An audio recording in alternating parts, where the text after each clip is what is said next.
Okay viewers, so it's been overnight now. Let's give this thing a hydrometer test.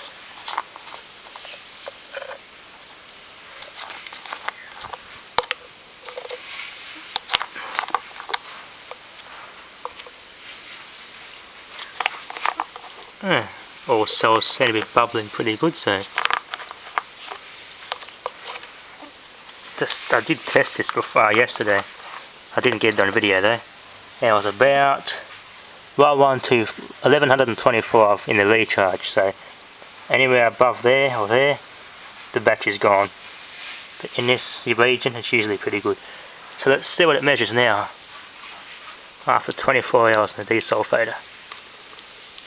There you go. Let's see, it's in the fair and it's in 1250. So that's good.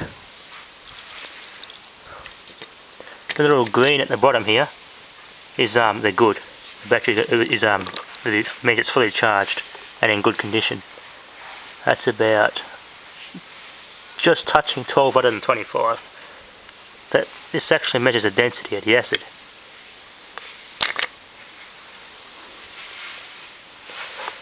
So let's see what this one here is. That's pretty good. Almost, yep, 1250. Just touching the border, almost touching the borderline of the good zone there. Let's try this one.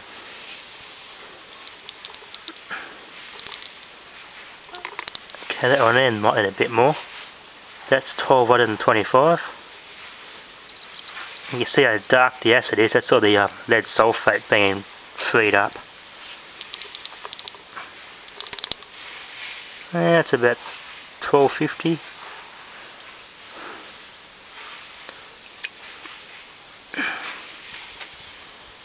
You can see all the bits of lead in there. 1250, that cell's doing well.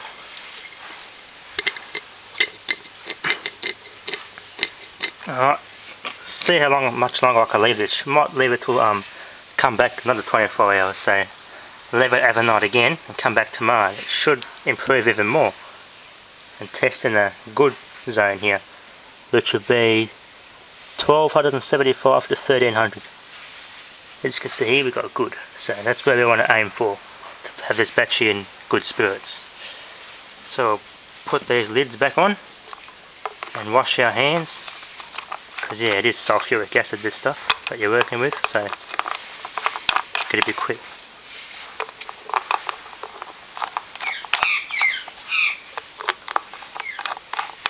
The voltage, I just measured it, it's 14.5, so it is fully charged, but I'll leave it on the desulfator for a while to get free up any additional lead sulfate that may not have released overnight. So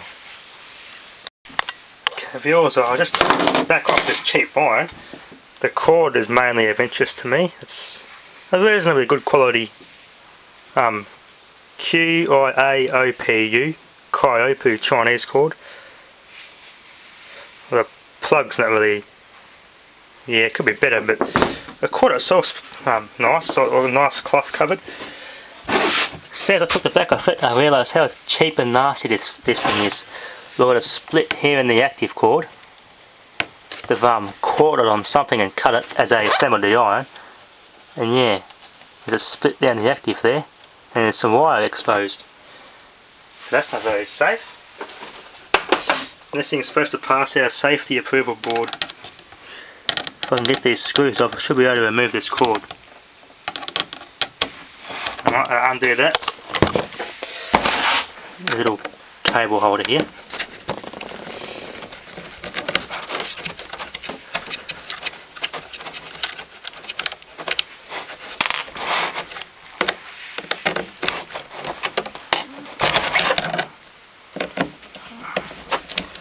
That's why I don't like cheap Chinese, really like stuff from $2 shops.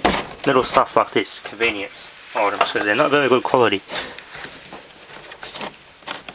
This little terminal block is a very low quality plastic. It says 400 volt rated, PA27. Active is supposed to be blue, it's more of a teal, not active, I'm sorry, neutral, that wire is actually more of a teal colour than blue. Yeah. This cord would have been nice for a vintage radio replacement cord. It's very flexible and it's cloth top. It's very vintage style, but I'm having second thoughts about it.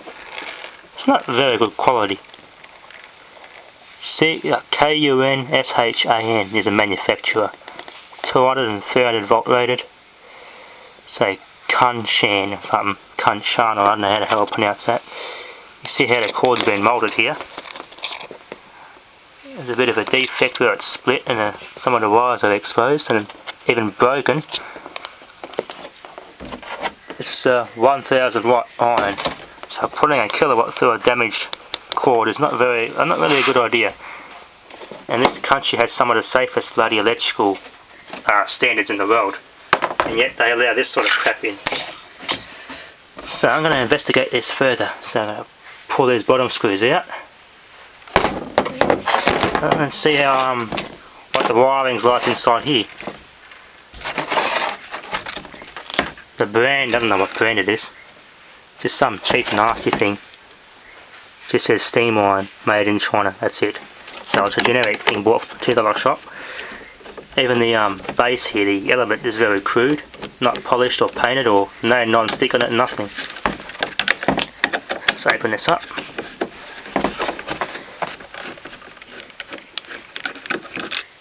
I might even do a... see if I can overvolt this and burn it out. It's possible. Got to try and find how to open it up first. So there's a screw under there. I've got to take this handle off to get to the screw that's under here. So the screw up here at the back of the handle I've got to undo, and the handle will lift off and reveal more screws. This is why I like vintage electronics better. Much better built. Alright. Gotta find out how to get that apart. Alright viewers, I'll stop the camera for a second and just think about how the hell this comes apart. Alright viewers, I just pulled this little valve out and it just clicked straight out, and there's a little screw under here. It's a very bad quality little iron. I'll pull it off. And that's the tank, so it steams. There's the adjustment, which is just the thermostat. A little bit with little channel here where the water comes in to fill this little element up, and that just adjusts your thermostat to whatever fabric you're trying to iron. So I've got to get this little lamp out and the terminal block to get that top plastic off.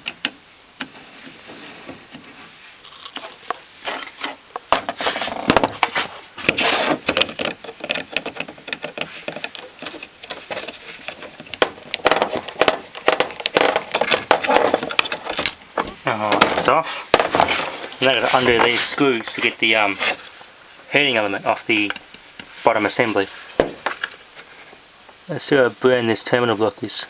Kuma, K-E-M-A-K-E-U-R, manufacturer, H-I-N-C-E-E.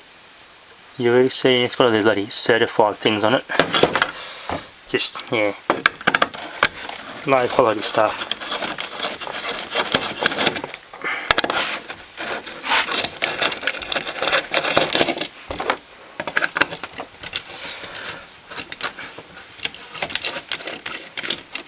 This is actually not too bad a quality though. This is actually pretty hard stuff. Just the rest of it was crap. And all this fluff, lint builds up in it, which is a fire hazard. All this sort of stuff here. And that's not very good in an iron. There you go, it just came out. So if I can get those wires off, if I move the terminal block I can get the separate this plastic off. See here we've got active going to our thermostat, which is a 10 to 16 amp rated. So there's our little contacts in there, and there's our active from here, terminal block from the cord through the thermostat back through here.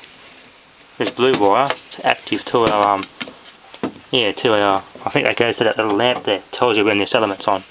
and neutral goes to the heating element. So if I fill this up with water and turn it on, it's just going to boil and make a little steamer. So I'll just scoop this down further. And yeah.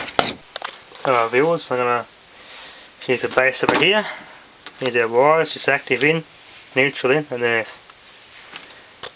230 volt, 1000 watt rated, live, earth and neutral.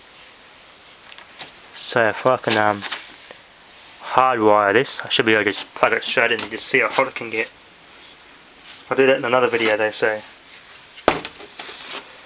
For now, thanks for watching.